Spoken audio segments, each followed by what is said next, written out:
कुतुब मीनार परिसर पर तकरार मची हुई है और ये तकरार है वहां रखी भगवान गणेश की दो मूर्तियों को लेकर। इन मूर्तियों को यहां से हटाकर किसी संग्रहालय में रखने की बात चल रही थी। एएसआई और एनएमए इसे हटाने की तैयारी कर रही थी, लेकिन अब इसमें ताजा अपडेट यह है कि साकेत कोर्ट ने वहां से मूर्तियों को नहीं हटाने का आदेश दिया है। कोर्ट में एक याचिका लगाई गई थी जिसमें कहा गया था कि भगवान की मूर्तियां वहां नीचे रखी हुई है, जिससे धार्मिक भावनाओं को ठेस पहुंच रहा है। ऐसे में मूर्तियों को वहां से हटाने की बजाय उसे परिसर में ही एक सही स्थान दिया जाए और पूजा की जाए। एसआई द्वारा प्रोटेक्टेड मॉन्यूमेंट है, तो वहाँ पे पूजा हो, देवी देवताओं का सम्मानित जगह से उनको सम्मान मिले, खंडित मूर्तियां ना रहे, यही हमारी मांग। ये जो दो मूर्तियां वहां हैं, उनमें से एक को उल्टा गणेश और दूसरे को पिंजरे में गणेश कहा जाता है। इस पूरे मामले में पिछले कई दिनों से विवाद मचा हुआ है।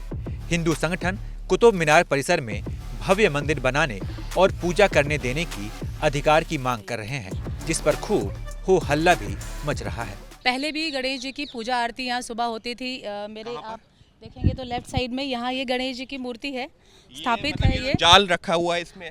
हाँ जी, इस जाल के नीचे गणेश जी की मूर्ति रखी हुई है और पहले यहाँ पे रोजाना सुबह की आरती होती थी गणेश जी की, गोलागिरी का प्रसाद भी बढ़ता था और 2004 तक ये प्रक्रिया लगभग चल रही थी, लेकिन उसके बाद कांग्रेस के शासनकाल में ये पूजा पाठ बंद कर दी गई। हिंदू संगठनों का दावा है कि मुगलों ने ये मूर्तियां राजा अनंगपाल तोमर के बनाए 27 जैन और हिंदू मंदिरों को तोड़कर लाई थी। इन मूर्तियों को जो जगह दी गई है वो भारत के लिए अवमानना का प्रतीक है। कुतुब मीनार के पास योगमाया मंदिर के पुजारियों ने दावा किया है कि यहाँ पृथ्वीराज चौहान ने मंदिर बनवाया था। बकायदा यहाँ पारंपरिक तरीके से पूजा होती थी, लेकिन मुगलों ने इसे तोड़ दिया और यहाँ मस्जिद बना दिया। पुजारियों ने भी इस जगह पर मंदिर बनाने की मांग की है। कुतुब मीनार परिसर में एक पट्टिका भी लगी है जिस पर मंदिरों के तोड़े जाने का जिक्र है। तो पट्टिका लगी हुई है जिसमें लिखा हुआ है कि ये जब इसका जो कुतुब मीनार है, जब यहाँ पर निर्माण कार्य किया गया है तो उसमें जो प्रयुक्त खंबे तथा दूसरी वस्तु सामग्री मूलतः 27 हिंदू एवं जैन मंदिरों को ध्वस्त कर प्राप्त की गई थी। खैर, साकेत कोर्ट के आदेश के बाद ये साफ है कि फिलहाल भगवान की मूर्तियां यहाँ से हटाई नहीं जाएंगी, लेकिन उनकी पूजा और मंदिर को लेकर अभी भी सस्पेंस है। आगे क्या होगा ये वक्त बीतने के साथ सामने आ जाएगा।